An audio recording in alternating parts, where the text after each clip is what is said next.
جب سے اللہ تعالیٰ نے آسمان و زمین کو پیدا کیا ہے اس وقت سے لے کے مہینوں کی گنتی 12 ہے۔ عربی کیلنڈر جو ہے وہ محرم سے شروع ہوتا ہے، اور تاریخ جو اسلام ہے اس کے اندر ایسے واقعات رونما ہوئے ہیں جن کا تعلق مختلف مہینوں سے مناسبت رکھتا ہے، جس طرح کہ تاریخ اسلام کے اندر کربلا کا واقعہ وہ محرم کے مہینے سے مناسبت رکھتا ہے۔ اسی طرح رمضان کا مہینہ ہے، رجب کا مہینہ ہے، تو ابھی جو مہینہ چل رہا ہے وہ جمادی الثانیہ کا مہینہ ہے جس کی آج 20 تاریخ ہے۔ اس مہینے کی 22 تاریخ کو جو آج سے ایک دن بعد ہے، یعنی پرسوں 22 تاریخ کو مسلمانوں کے جو پہلے خلیفہ ہے جناب سیدنا صدیق اکبر رضی اللہ عنہ، ان کی یوم وفات ہے۔ 22 جمادی الثانیہ کو سیدنا صدیق اکبر رضی اللہ عنہ کی وفات ہے۔ تو اہل ایمان ان مناسبات کے اعتبار سے ان ایام کو یاد رکھتے ہیں، اور جس صحابی یا جس کسی بڑے عالم اسلام کی شخصیت کا کوئی واقعہ رونما ہوتا ہے اس کے مناقب اور فضائل کو بیان کرتے ہیں۔ تو اسی مناسبت سے، کیونکہ 22 تاریخ اس مہینے کی وہ سیدنا صدیق اکبر رضی اللہ عنہ کی وفات کا دن ہے، تو میں آج انشاءاللہ آپ کے سامنے سیدنا صدیق اکبر رضی اللہ عنہ کے تمام فضائل نہیں بلکہ وہ کون سے ایسے اعمال ہیں دین اسلام کے اندر جن میں سیدنا صدیق اکبر رضی اللہ عنہ کو اولیت حاصل ہوئی ہے، وہ آپ کے سامنے رکھنے کی کوشش کروں گا۔ اللہ رب العالمین سے دعا ہے کہ اللہ مجھے حق اور سچ بیان کرنے کی توفیق عطا فرمائے، اور ہم سب کو قرآن و سنت کو سن کے سمجھ کے اس کے مطابق اللہ ہمیں عمل کرنے کی توفیق عطا فرمائے۔ ہمیں یہ تو پتہ ہے کہ سیدنا صدیق اکبر رضی اللہ عنہ مسلمانوں کے پہلے خلیفہ ہیں، اور اسی طرح مردوں میں سب سے پہلے جو اسلام لانے والی شخصیت ہے وہ سیدنا صدیق اکبر رضی اللہ عنہ کی ہے۔ سب سے پہلے ان کا تعارف اس اعتبار سے کہ ہم ان کا نام ابو بکر صدیق رضی اللہ عنہ ہی جانتے ہیں۔ یاد رکھیے، ابو بکر یہ ان کی کنیت ہے، صدیق اور عتیق یہ ان کے لقب ہیں۔ تو سیدنا ابو بکر رضی اللہ عنہ کا جو نام ہے وہ عبداللہ ہے، عبداللہ ابن عثمان۔ ان کے والد ابو قحافہ، جن کا نام عثمان تھا، ابو قحافہ ان کی کنیت تھی، اور رسول اللہ صلی اللہ علیہ وسلم سے ان کی رسول اللہ صلی اللہ علیہ وسلم کی بعثت سے پہلے دوستی تھی، یارانہ تھا، اور رسول اللہ صلی اللہ علیہ وسلم کی عمر بھی 63 سال ہے، تو سیدنا صدیق اکبر رضی اللہ عنہ کی عمر بھی 63 سال ہے، اور شاید یہ واحد صحابی ہیں جنہیں اللہ رب العالمین نے انہیں یہ شرف عطا فرمایا ہے کہ سیدنا صدیق اکبر رضی اللہ عنہ کی 4 نسلیں انہیں صحابیت کا شرف حاصل ہوا ہے۔ سیدنا صدیق اکبر رضی اللہ عنہ کے والد ابو قحافہ وہ مسلمان ہو گئے تھے، پھر خود سیدنا صدیق اکبر رضی اللہ عنہ مسلمان ہوئے، پھر سیدنا صدیق اکبر رضی اللہ عنہ کے بیٹے عبد الرحمن بن ابی بکر وہ بھی صحابی ہیں، خود بھی صحابی ہیں۔ سیدنا صدیق اکبر رضی اللہ عنہ کے والد ابو قحافہ وہ بھی صحابی ہیں، اور اس کے بعد سیدنا صدیق اکبر رضی اللہ عنہ کے جو پوتے ہیں عبد الرحمن بن ابی بکر رضی اللہ عنہ کے بیٹے محمد بن عبد الرحمن وہ بھی صحابی ہیں۔ تو یہ 4 نسلیں سیدنا صدیق اکبر رضی اللہ عنہ کی ہیں جنہیں یہ شرف حاصل ہوا ہے کہ یہ چاروں کو اللہ تعالیٰ نے رسول اللہ صلی اللہ علیہ وسلم کا صحابی اور ساتھی بنایا ہے۔ سیدنا صدیق اکبر رضی اللہ عنہ کے والد خود سیدنا ابو بکر صدیق رضی اللہ عنہ کے بیٹے عبد الرحمن، اور اسی طرح عبد الرحمن رضی اللہ عنہ کے بیٹے محمد، یہ چاروں ایسی شخصیات ہیں کہ ایک ہی نسل سے اللہ رب العالمین نے چاروں کو رسول اللہ صلی اللہ علیہ وسلم کا صحابی بنا دیے۔ اور سیدنا صدیق اکبر رضی اللہ عنہ یہ وہ عظیم شخصیت ہیں جن کے متعلق امت کا اس بات کے اوپر اتفاق اور اجماع ہے کہ افضل البشر بعد الانبیاء ابو بکر، کہ انبیاء کے بعد اگر کسی کی فضیلت ہے، کوئی افضل انسان ہے انبیاء کے بعد انسانوں میں، تو اس کا نام ابو بکر صدیق ہے رضی اللہ عنہ۔ اور ان کے شرف اور فضل کے کیا کہنے، یہ خود تو رسول اللہ صلی اللہ علیہ وسلم کے صحابی ہے۔ رسول اللہ صلی اللہ علیہ وسلم نے ایک حدیث کے اندر 10 صحابہ کرام رضوان اللہ علیہم اجمعین کو جنت کی بشارت دی، جنہیں ہم عشرہ مبشرہ کہتے ہیں۔ عشرہ عربی زبان کے اندر 10 کو کہتے ہیں المبشرہ بالجنہ، اس کا مطلب ہوتا ہے جنہیں جنت کی بشارت دی گئی ہے۔ تو اس کا مطلب یہ نہیں ہے کہ یہ 10 صحابہ ہی ہیں جنہیں صرف جنت کی بشارت دی گئی ہے، یہ عشرہ مبشرہ اس وجہ سے مشہور ہیں کہ انہیں ایک حدیث کے اندر جنت کی بشارت دی گئی ہے۔ اس کے علاوہ کئی ایک صحابہ کرام ہیں رضوان اللہ علیہم اجمعین جنہیں رسول اللہ صلی اللہ علیہ وسلم نے جنت کی بشارت دی ہے، جس طرح وہ سیدنا عکاشہ ابن محصن ہے رضی اللہ عنہ۔ رسول اللہ صلی اللہ علیہ وسلم نے حدیث بیان فرمائی کہ میری امت میں اتنے 1000 لوگ ہوں گے جنہیں اللہ رب العالمین بغیر حساب کے جنت کے اندر داخل فرما دیں گے۔ سیدنا عکاشہ ابن محصن رضی اللہ عنہ کھڑے ہو کے کہتے ہیں اللہ کے رسول ادعو اللہ ان یجعلنی منہم، آپ اللہ رب العالمین سے دعا کریں کہ اللہ مجھے ان خوش نصیب لوگوں میں شامل فرما لیں جنہیں اللہ رب العالمین بغیر حساب کے جنت کے اندر داخل فرمائیں گے۔ تو نبی علیہ الصلوۃ والسلام نے فرمایا انت منہم، اے عکاشہ تو ان لوگوں میں شامل ہو گیا جنہیں اللہ بغیر حساب کے جنت کے اندر داخل فرمائیں گے۔ اللہ رب العالمین نے انہیں بھی جنت کی بشارت دی ہے، لیکن یہ عشرہ مبشرہ کے اندر شامل نہیں ہے۔ عشرہ مبشرہ ان کے اندر سیدنا صدیق اکبر ہیں، 4 خلفاء، سیدنا عمر ہیں، عثمان ہیں، علی ہیں، اس کے بعد سعد بن ابی وقاص ہیں، سعید بن زید ہیں، اور اسی طرح طلحہ ہیں، زبیر ہیں، عبد الرحمن بن عوف اور سیدنا ابو عبیدہ بن جراح رضی اللہ عنہم، یہ 10 صحابہ کرام ہیں۔ لیکن ان 10 سے سیدنا ابو بکر صدیق رضی اللہ عنہ کی مناسبت کیا ہے، آپ دیکھیے، بات سنیے، اور سیدنا ابو بکر صدیق رضی اللہ عنہ کے فضائل کے اوپر غور کیجئے کہ اللہ رب العالمین نے کتنا شرف سیدنا صدیق اکبر رضی اللہ عنہ کو عطا فرمایا ہے۔ ان 10 میں سے ایک خود ہیں، باقی 9 بچے، ان 9 میں سے 5 ایسے صحابہ کرام رضوان اللہ علیہم اجمعین ہیں جو سیدنا صدیق اکبر رضی اللہ عنہ کی دعوت کے اوپر مسلمان ہوئے۔ کیا مطلب ہے کہ جتنی نیکیاں اللہ رب العالمین نے ان 5 صحابہ کرام رضوان اللہ علیہم اجمعین کو عطا فرمائی ہے جو سیدنا صدیق اکبر رضی اللہ عنہ کے ہاتھ کے اوپر مسلمان ہوئے،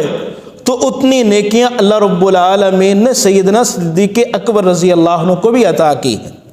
ان میں سیدنا عثمان ابن عفان ہے رضی اللہ عنہ، اسی طرح زبیر ابن عوام، طلحہ بن عبید اللہ، سعد بن ابی وقاص اور سیدنا عبد الرحمن بن عوف، یہ 5 صحابہ کرام رضوان اللہ علیہم اجمعین ہیں جو سیدنا صدیق اکبر رضی اللہ عنہ کی دعوت کے اوپر مسلمان ہوئے، اور رسول اللہ صلی اللہ علیہ وسلم نے ان صحابہ کرام رضوان اللہ علیہم اجمعین کو جنت کے اندر جنت کی بشارت دی ہے، دنیا کے اندر جنت کی بشارت دی ہے۔ تو نبی علیہ الصلوۃ والسلام کا یہ جو ارشاد گرامی ہے الدال علی الخیر کفاعل، جو خیر پہ کسی کی رہنمائی کرتا ہے تو جتنا اجر و ثواب اللہ رب العالمین اس خیر کا کام کرنے والے کو عطا فرماتے ہیں، اتنا ہی اجر و ثواب اللہ رب العالمین اس بندے کو بھی عطا فرماتے ہیں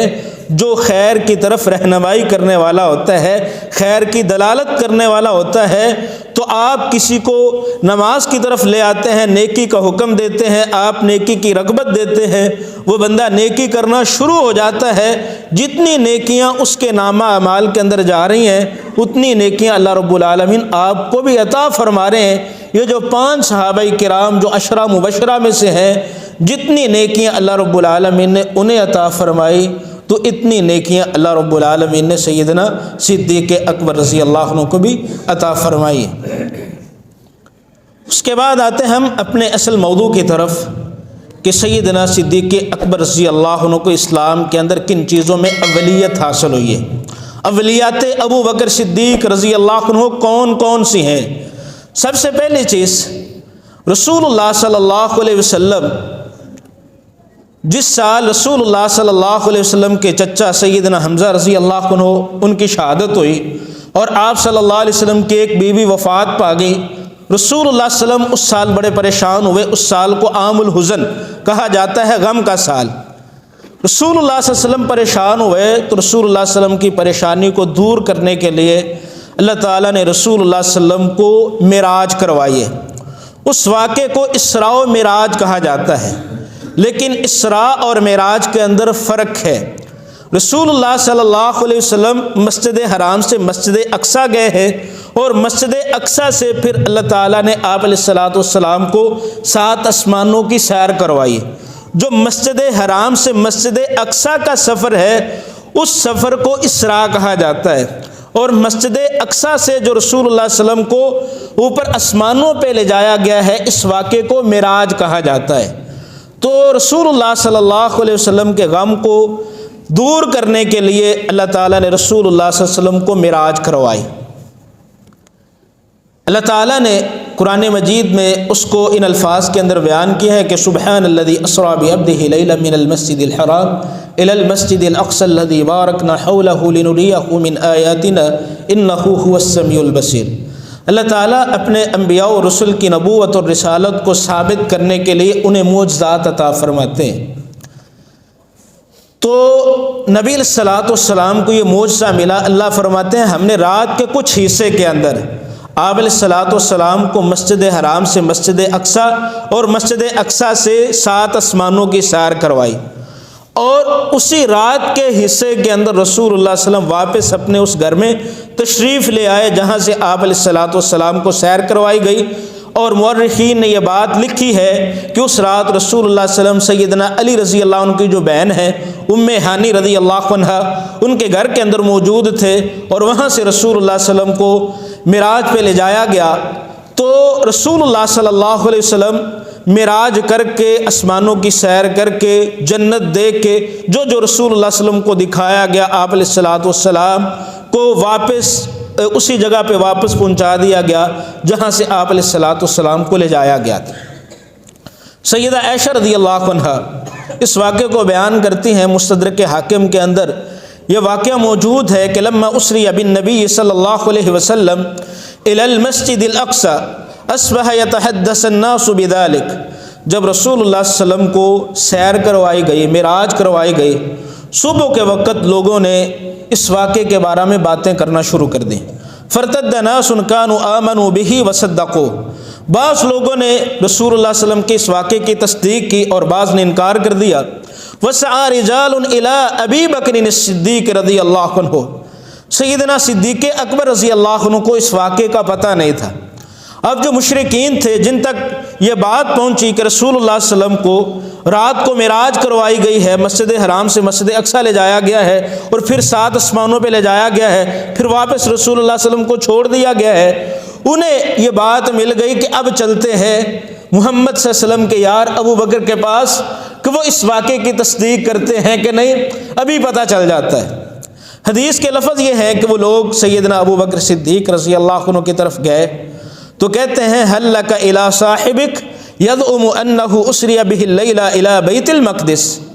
کیا آپ کو آپ کے ساتھی صاحب کا لفظ استعمال کیا، اس کے بارے میں یہ بات پہنچی ہے کہ اسے رات کو مسجد اقصیٰ کی سیر کروائی گئی ہے؟ تو سیدنا صدیق اکبر رضی اللہ عنہ فرمانے لگے وقد قال ذلك، یہ بات جو تم رسول اللہ صلی اللہ علیہ وسلم کے متعلق کہہ رہے ہو یہ تم نے رسول اللہ صلی اللہ علیہ وسلم کی زبان سے سنی ہے، یہ الفاظ رسول اللہ صلی اللہ علیہ وسلم کے ہی ہیں کہ اللہ کے رسول صلی اللہ علیہ وسلم کو سیر کروائی گئی ہے؟ انہوں نے کہا نعم ایسا ہی ہے، ہم نے خود رسول اللہ صلی اللہ علیہ وسلم کی زبان سے سنا ہے، وہ کہہ رہے ہیں کہ مجھے رات کو سیر کروائی گئی ہے۔ سیدنا صدیق اکبر رضی اللہ عنہ فرماتے ہیں لئن قال ذلك فقد صدق، اگر یہ الفاظ محمد صلی اللہ علیہ وسلم کی زبان سے نکلے ہیں تو صدیق اکبر اس بات کی گواہی دیتے ہیں کہ انہوں نے سچ کہا ہے۔ اب دیکھیے جب سیدنا صدیق اکبر رضی اللہ عنہ نے تصدیق کر دی تو آگے سے وہ لوگ کہتے ہیں اَوَ تُصَدِّقُهُ أَنَّهُ ذَهَبَ اللَّيْلَ إِلَى بَيْتِ الْمَقْدِسِ وَجَاءَ قَبْلَ أَن يُصْبِحَ، کیا آپ اس بات کی تصدیق کر رہے ہیں، آپ کی عقل اس بات کو مانتی ہے کہ انہیں مسجد اقصیٰ تک لے جایا گیا ہے رات کے کچھ حصے کے اندر، اور صبح ہونے سے پہلے وہ واپس بھی آ گئے ہیں، آپ اس بات کی تصدیق کرتے ہیں؟ سیدنا صدیق اکبر رضی اللہ عنہ کا جواب سنیے، وہ فرماتے ہیں اصدقہ بخبر السماء فی غدوۃ او روحا انی لاصدقہ فیما هو ابعد من ذلک، تم کہتے ہو میں اس واقعے کی تصدیق کرتا ہوں، یہ چھوٹی بات ہے، میرا یار محمد صلی اللہ علیہ وسلم اس سے بڑی بات بھی کریں، ابو بکر اس کی تصدیق کرنے کے لیے بھی تیار ہے۔ پھر فرمایا اصدقہ بخبر السماء فی غدوۃ او روحا، وہ صبح و شام ہمیں آسمانوں کی خبریں دیتے ہیں، ہمیں جنت کے بارے میں بتلاتے ہیں، ہمیں جہنم کے بارے میں بتلاتے ہیں، وہ ہم نے نہیں دیکھی، ہم اس کی تصدیق کرتے ہیں کہ ان کے زبان سے جو بھی نکلتا ہے حق نکلتا ہے، حق کے علاوہ ان کے زبان سے کوئی اور نہیں نکلتا۔ تو سب سے پہلے واقعہ اسراء و معراج کی تصدیق کرنے والی اگر کوئی شخصیت ہے تو ان کا نام ابو بکر صدیق ہے رضی اللہ عنہ۔ اور دوسری چیز کہ صحیح بخاری کے اندر 475 نمبر پہ یہ روایت موجود ہے، سیدہ عائشہ رضی اللہ عنہ بیان فرماتی ہے، یہ ہجرت سے پہلے کا واقعہ ہے، مکے کا واقعہ ہے، کہ سیدنا صدیق اکبر رضی اللہ عنہ نے بیان فرمایا کہ کوئی دن اور رات ایسی نہیں ہوتی تھی جب اللہ کے رسول صلی اللہ علیہ وسلم ہمارے گھر کے اندر چکر نہیں لگاتے تھے، تشریف نہیں لاتے تھے، یعنی صبح و شام ڈیلی رسول اللہ صلی اللہ علیہ وسلم سیدنا صدیق اکبر رضی اللہ عنہ کے پاس جاتے، ان کے گھر تشریف لے جاتے۔ تو سیدہ عائشہ رضی اللہ عنہ بیان فرماتی ہیں کہ میرے والد ابو بکر صدیق رضی اللہ عنہ نے ہمارے گھر کے سین کے اندر ایک مسجد بنا دی، کیا ہے کہ اللہ کے رسول صلی اللہ علیہ وسلم آئیں گے، وہاں پہ نماز پڑھیں گے، قرآن مجید کی تلاوت کریں گے، اور مشرکین آ کے رسول اللہ صلی اللہ علیہ وسلم کے قرآن کو سنیں گے۔ تو مسجد حرام کے بعد مکہ کے اندر جو سب سے پہلی مسجد بنائی گئی ہے، صحیح بخاری کی روایت کے مطابق وہ سیدنا صدیق اکبر رضی اللہ عنہ کے گھر کے اندر بنائی گئی۔ پھر سیدہ عائشہ رضی اللہ عنہ بیان فرماتی ہیں کہ اللہ کے رسول صلی اللہ علیہ وسلم آتے، اس میں آ کے نوافل پڑھتے، قرآن مجید کی تلاوت کرتے، اور مشرکین آ کے رسول اللہ صلی اللہ علیہ وسلم کے اس قرات کو سنتے، رسول اللہ صلی اللہ علیہ وسلم کی قرات سن کے ان مشرکین کی آنکھوں میں آنسو جاری ہو جایا کرتے تھے۔ تو یہ مسجد سیدنا ابو بکر صدیق رضی اللہ عنہ کے سین کے اندر خود سیدنا صدیق اکبر رضی اللہ عنہ نے تعمیر کی ہے۔ اس کے بعد اسلام کی خاطر سب سے پہلے ہجرت کرنے والے، اپنے گھر کو چھوڑ دینے والے رسول اللہ صلی اللہ علیہ وسلم کے ساتھ وہ سیدنا صدیق اکبر رضی اللہ عنہ تھے۔ اللہ تعالیٰ نے سورہ انفال کے اندر اس بات کو اس طرح بیان فرمایا کہ وَإِذْ يَمْكُرُ بِكَ الَّذِينَ كَفَرُوا لِيُثْبِتُوكَ أَوْ يَقْتُلُوكَ أَوْ يُخْرِجُوكَ وَيَمْكُرُونَ وَيَمْكُرُ اللَّهُ وَاللَّهُ خَيْرُ الْمَاكِرِينَ۔ مشرکین مکہ کے جتنے قبائل تھے انہوں نے آپس کے اندر یہ مشورہ کیا، سازش کی، دار الندوہ ان کا وہ سازش کا ایک گڑھ تھا۔ جس طرح رسول اللہ صلی اللہ علیہ وسلم نے دار ارقم مکہ کے اندر قائم کیا جہاں صحابہ کرام رضوان اللہ علیہ مجمعین کو تعلیم دیا کرتے تھے، تو مشرکین نے ایک جگہ اس کو دار الندوہ کے نام سے مقرر کیا، وہاں پہ قبائل، مشرکین کے تمام قبائل جمع ہوتے اور اسلام کے خلاف وہاں پہ سازشیں کیا کرتے تھے۔ وہاں پہ مشرکین مکہ کے تمام گروہوں کا اکٹھ ہوا اور وہاں پہ شیطان بھی آ گیا انسانی شکل کے اندر۔ اللہ تعالیٰ نے فرمایا اس وقت کو یاد کیجئے اذ یمکر بک الذین کفروا، جب آپ کے بارے میں کافر سازشیں کر رہے تھے، لیثبتوک او یقتلوک او یخرجوک، کہ وہ آپ علیہ السلام کو قتل کر دیں یا قید کر دیں یا جلا وطن کر دیں۔ اللہ فرماتے وَيَمْكُرُونَ وَيَمْكُرُ اللَّهُ، ایک ان مشرکین مکہ کی سازش تھی اور دوسرا اللہ رب العالمین تدبیر کر رہے تھے، وَاللَّهُ خَيْرُ الْمَاكِرِينَ، اور اللہ رب العالمین کی تدبیر تمام تدبیروں میں سب سے بہترین تدبیر جو ہے وہ اللہ رب العالمین کی ہے، خیر تدبیر وہ اللہ رب العالمین کی ہے۔ تو ادھر مشرکین مکہ نے سازش کی، رسول اللہ صلی اللہ علیہ وسلم نے اپنے بستر پہ سیدنا علی رضی اللہ عنہ کو لٹایا اور سیدنا ابو بکر صدیق رضی اللہ عنہ کو ساتھ لیا اور فرمایا اب اللہ رب العالمین کی طرف سے حکم ہو گیا ہے کہ اب ہم نے جو ہے یہ مکہ چھوڑ دینا ہے، مکہ سے ہجرت کر کے ہم نے مدینہ میں جانا ہے۔ سیدنا ابو بکر صدیق رضی اللہ عنہ ساتھ ہے۔ رسول اللہ صلی اللہ علیہ وسلم جب نکلنے لگے، بیر دیکھا کہ مشرکین نے مکہ جو ہے رسول اللہ صلی اللہ علیہ وسلم کے گھر کا احاطہ کیا ہوا ہے۔ اللہ تعالیٰ نے حکم دیا کہ آپ اپنے ہاتھ کے اندر مٹی لیں اور ان کی طرف پھینک دیں۔ اللہ فرماتے ہیں وما رمیت اذ رمیت ولکن اللہ رمی۔ اللہ تعالیٰ نے رسول اللہ صلی اللہ علیہ وسلم کے متعلق کہا کہ جب آپ نے وہ مٹھی سے مٹی پھینکی، وہ آپ نے نہیں پھینکی، وہ اللہ رب العالمین نے پھینکی تھی۔ اس مٹی کی وجہ سے ان مشرکین نے مکہ کی آنکھیں اندھی ہو گئی، وہ دیکھنا بند ہو گئے اور رسول اللہ صلی اللہ علیہ وسلم وہاں سے آسانی سے نکل گئے۔ اور اللہ نے فرمایا واللہ خیر الماکرین، سب سے بہترین جو تدبیر ہے وہ اللہ رب العالمین کی ہے۔ اب رسول اللہ صلی اللہ علیہ وسلم جب وہاں سے نکل گئے، مشرکین مکہ نے رسول اللہ صلی اللہ علیہ وسلم کے اوپر انعام رکھ دیا کہ جو آپ علیہ الصلوۃ والسلام کو پکڑ کے لائے گا تو اس کو اتنے اونٹ دیے جائیں گے، اتنا انعام دیا جائے گا۔ سراقہ ابن مالک، اس نے رسول اللہ صلی اللہ علیہ وسلم کا پیچھا کیا، وہ بھی معجزہ ہے۔ جب رسول اللہ صلی اللہ علیہ وسلم کے قریب پہنچا تو اس کے جو گھوڑے کی ٹانگیں تھیں وہ اللہ رب العالمین نے زمین کے اندر دنسا دیں۔ رسول اللہ صلی اللہ علیہ وسلم سے دعا کرواتا ہے کہ آپ اللہ سے دعا کر دیں، میں اس کو لے کے آگے نکل جاؤں یا پیچھے چلے جاؤں گا، آپ کے پاس نہیں آؤں گا۔ آخر کار ہوا یہ کہ رسول اللہ صلی اللہ علیہ وسلم ایک غار کے پاس چلے گئے۔ یہ مشرکین مکہ رسول اللہ صلی اللہ علیہ وسلم کا تعاقب کرتے ہوئے وہاں پہ پہنچ گئے۔ اللہ تعالیٰ نے اس واقعے کو قرآن مجید میں اس طرح بیان فرمایا کہ الا تنصروه فقد نصرہ اللہ اذ اخرجہ الذین کفروا ثانی اثنین اذ ہما فی الغار اذ یقول لصاحبہ لا تحزن ان اللہ معنا۔ اللہ فرماتے ہیں اس وقت کو یاد کیجئے جب نبی علیہ الصلوۃ والسلام کو کافروں نے نکال دیا تھا۔ اے مشرکین مکہ، تم نے اس وقت رسول اللہ صلی اللہ علیہ وسلم کی مدد نہیں کی۔ فقد نصرہ اللہ، اللہ تعالیٰ نے اس وقت بھی رسول اللہ صلی اللہ علیہ وسلم کی مدد کی۔ اذ اخرجہ الذین کفروا، جب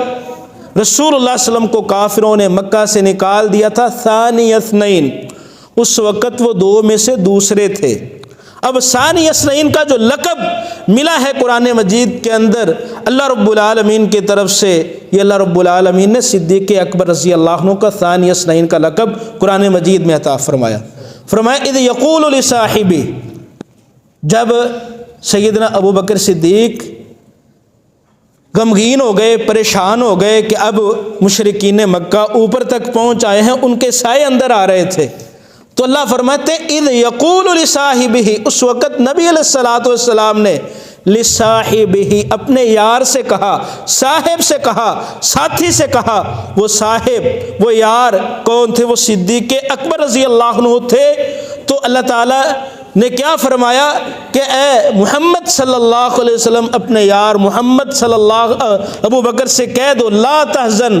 آپ کو پریشان ہونے کی، غمگین ہونے کی کوئی ضرورت نہیں ہے، ان اللہ معنا، ہم اکیلے نہیں ہیں، اللہ رب العالمین بھی ہمارے ساتھ ہیں۔ تو سب سے پہلے اسلام کے خاطر اپنے گھر بار کو چھوڑنے والے، ہجرت کرنے والے وہ سیدنا صدیق اکبر رضی اللہ عنہ ہے۔ پھر جب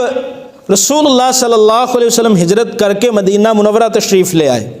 مسجد قباء میں کچھ دن رسول اللہ صلی اللہ علیہ وسلم نے قیام کیا۔ وہ قیام کرنے کے بعد رسول اللہ صلی اللہ علیہ وسلم جو ہے وہ مدینہ منورہ تشریف لے گئے۔ اس وقت قباء کا علاقہ یہ مدینہ سے الگ تھا۔ وہاں پہ جا کے رسول اللہ صلی اللہ علیہ وسلم نے سب سے پہلے مسجد نبوی کی بنیاد رکھی۔ وہاں پہ زمین خریدی گئی اور وہ زمین دو یتیم بچوں کی تھی۔ طبقات ابن سعد کے اندر یہ واقعہ موجود ہے۔ رسول اللہ صلی اللہ علیہ وسلم نے ان دو یتیم بچوں کو بلایا، فرمایا کہ یہاں پہ ہم مسجد بنانا چاہتے ہیں، یہ جگہ ہمیں چاہیے۔ حدیث کے لفظ یہ ہے کہ ان دو بچوں نے یہ ارادہ کر لیا کہ وہ یہ جگہ جو ہے مسجد کے لیے وقف کر دیں، بغیر پیسوں کے رسول اللہ صلی اللہ علیہ وسلم کو عطا کر دیں۔ لیکن رسول اللہ صلی اللہ علیہ وسلم کی حکمت اور دانائی دیکھیے،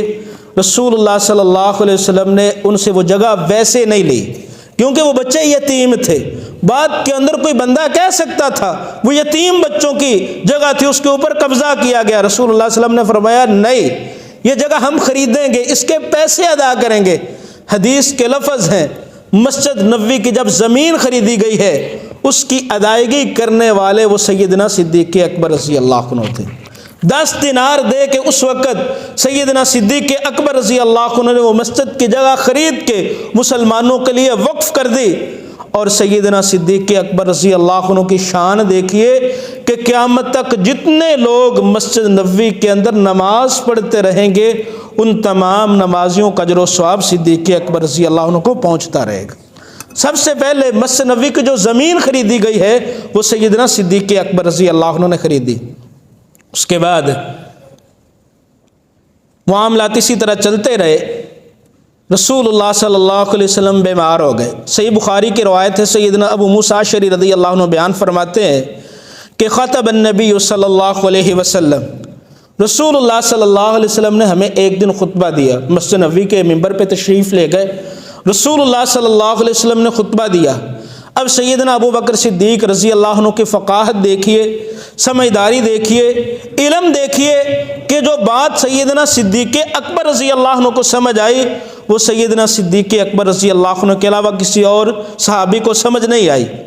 رسول اللہ صلی اللہ علیہ وسلم نے خطبہ کیا دیا؟ فرمایا ان اللہ خیر عبدا بین الدنیا و بین ما عندہ فاختار ما عند اللہ۔ رسول اللہ صلی اللہ علیہ وسلم نے فرمایا اللہ نے ایک بندے کو اختیار دیا ہے کہ وہ دنیا کے اندر رہنا پسند کرتا ہے یا آخرت کو پسند کرتا ہے۔ فاختار ما عند اللہ، تو اس بندے نے اس چیز کو پسند کر لیا ہے جو چیز اللہ کے پاس ہے، یعنی آخرت کو پسند کر لیا ہے۔ یہ کلمے رسول اللہ صلی اللہ علیہ وسلم کی زبان سے نکلے ہیں، حدیث کے لفظ ہیں فبکا ابو بکر الصدیق رضی اللہ عنہ، تو سیدنا صدیق اکبر رضی اللہ عنہ کی آنکھوں سے آنسو جاری ہو جاتے ہیں، رونا شروع ہو جاتے ہیں۔ سیدنا ابو موسیٰ اشعری رضی اللہ عنہ فرماتے فقلت مع نفسی ما یبکی ھذا الشیخ، اس بندے کو کیا ہو گیا ہے، بوڑھے ابو بکر کو کیا ہو گیا ہے؟ اللہ کے رسول نے یہی تو فرمایا ہے کہ اللہ نے ایک بندے کو اختیار دیا ہے، وہ دنیا میں رہنا چاہتا ہے یا آخرت کو پسند کرنا چاہتا ہے، تو اس بندے نے آخرت کو پسند کر لیا ہے، تو اسے کس بات نے غمگین کر دیا ہے؟ سیدنا ابو موسیٰ اشعری رضی اللہ عنہ بیان فرماتے ہیں کہ فقان رسول اللہ صلی اللہ علیہ وسلم هو العبد وکان ابو بکر صدیق رضی اللہ عنہ عالمنا۔ جو بات ابو بکر صدیق رضی اللہ عنہ کو پہلے سمجھ آ گئی وہ ہمیں بات کے اندر سمجھ آئی کہ اختیار دینے والی ذات اللہ رب العالمین کی ہے، اور جس بندے کو اختیار دیا گیا وہ خود اللہ کے رسول ہیں صلی اللہ علیہ وسلم، اور اس سے مراد رسول اللہ صلی اللہ علیہ وسلم کا اس دنیا سے کوچ کر جانا تھا۔ تو رسول اللہ صلی اللہ علیہ وسلم کی وفات کی خبر سن کے جس صحابی کی آنکھوں سے سب سے پہلے آنسو جاری ہوئے اس صحابی کا نام ابو بکر صدیق ہے رضی اللہ عنہ۔ تو سیدہ ابو موسیٰ اشعری رضی اللہ عنہ فرماتے ہیں وَكَانَ ابو بکر عالمنا، اس وقت ہمیں پتہ چلا کہ ہم سب میں سب سے زیادہ علم والے، فقاہت والے، سمجھداری والے، دین کو سمجھنے والے اگر کوئی ہیں تو ان کا نام ابو بکر ہے صدیق رضی اللہ عنہ۔ تو حدیث کے اگلے الفاظ ہیں رسول اللہ صلی اللہ علیہ وسلم نے ابو بکر صدیق رضی اللہ عنہ کو دیکھا کہ ابو بکر صدیق رضی اللہ عنہ آنسو بہا رہے ہیں۔ رسول اللہ صلی اللہ علیہ وسلم نے ممبر سے کہا یا ابا بکر لا تبکی، ابو بکر آپ کو رونے کی ضرورت نہیں ہے، آپ پریشان نہ ہوں۔ اب دیکھیے رسول اللہ صلی اللہ علیہ وسلم نے ابو بکر صدیق رضی اللہ عنہ کے لیے کون سے کلمے ادا کیے؟ آپ علیہ الصلوۃ والسلام نے فرمایا ان من امن الناس علی فی صحبتہ و مالہ ابو بکر۔ رسول اللہ صلی اللہ علیہ وسلم نے فرمایا میں محمد صلی اللہ علیہ وسلم ممبر پہ کھڑے ہو کے اس بات کی گواہی دیتا ہوں اپنی صحبت اور مال میں سے جس بندے نے میرے اوپر سب سے زیادہ احسان کیے ہیں اس کا نام ابو بکر ہے صدیق رضی اللہ عنہ۔ یہ بات رسول اللہ صلی اللہ علیہ وسلم نے ممبر پہ کہی کہ میرے اوپر سب سے زیادہ اپنی صحبت اور مال کی وجہ سے اس دنیا کے اندر کوئی بندہ احسان کرنے والا ہے تو اس کا نام ابو بکر ہے۔ پھر رسول اللہ صلی اللہ علیہ وسلم نے فرمایا لو کنت متخذا خلیلا لاتخذت ابا بکر خلیلا۔ آپ علیہ الصلوۃ والسلام نے فرمایا اگر میں دنیا میں کسی بندے کو خلیل بناتا تو اس کا نام ابو بکر صدیق ہوتا، لیکن اللہ رب العالمین نے مجھے اپنا خلیل بنا لیا ہے۔ آپ علیہ الصلوۃ والسلام نے فرمایا کہ ابو بکر جو ہیں اخوۃ الاسلام و مودۃ، یہ جو اسلامی بھائی چارہ ہے، محبت ہے، میری سب سے زیادہ وہ ابو بکر صدیق رضی اللہ عنہ کے ساتھ ہے۔ پھر رسول اللہ صلی اللہ علیہ وسلم نے وہاں پہ ایک اور بات بیان فرمائی۔ آپ علیہ الصلوۃ والسلام نے فرمایا لا یبقین فی المسجد باب الا سد الا باب ابی بکر الصدیق رضی اللہ عنہ۔ آپ علیہ الصلوۃ والسلام نے فرمایا باقی صحابہ کرام کے بھی گھر موجود تھے مسجد نبوی کے آس پاس، جن کے دروازے مسجد نبوی کے اندر کھلتے تھے۔ نبی علیہ الصلوۃ والسلام نے فرمایا آج میں محمد صلی اللہ علیہ وسلم کا اعلان ہے، مسجد نبوی کے اندر جتنے صحابہ کے دروازے اندر کو کھلنے والے ہیں وہ تمام دروازے بند کر دیے جائیں سوائے ابو بکر صدیق رضی اللہ عنہ کا۔ ان کا دروازہ مسجد نبوی کے اندر بند نہیں کیا جائے گا، ان کے دروازے کو کھلا رکھا جائے گا۔ یہ رسول اللہ صلی اللہ علیہ وسلم نے سیدنا ابو بکر صدیق رضی اللہ عنہ کے متعلق فرمایا۔ وقت ختم ہو گیا ہے، اس سے آگے انشاءاللہ آئندہ جمعہ کہ وہ کون کون سی اور چیزیں ہیں جن میں سیدنا ابو بکر صدیق رضی اللہ عنہ کو اولیت حاصل ہے، یہاں سے انشاءاللہ میں آگے بیان کروں گا۔ اللہ رب العالمین سے دعا ہے کہ اللہ رب العالمین ہمیں سیدنا صدیق اکبر رضی اللہ عنہ کی شان اور عظمت منقبت کو سمجھنے کے اللہ ہمیں توفیق عطا فرمائے۔ صحیح معنوں میں اللہ ہمیں قرآن و سنت کو سمجھ کے اس کے مطابق اللہ ہم سب کو عمل کرنے کی توفیق عطا فرمائے۔ وما علیہ الا البلاغ المبین۔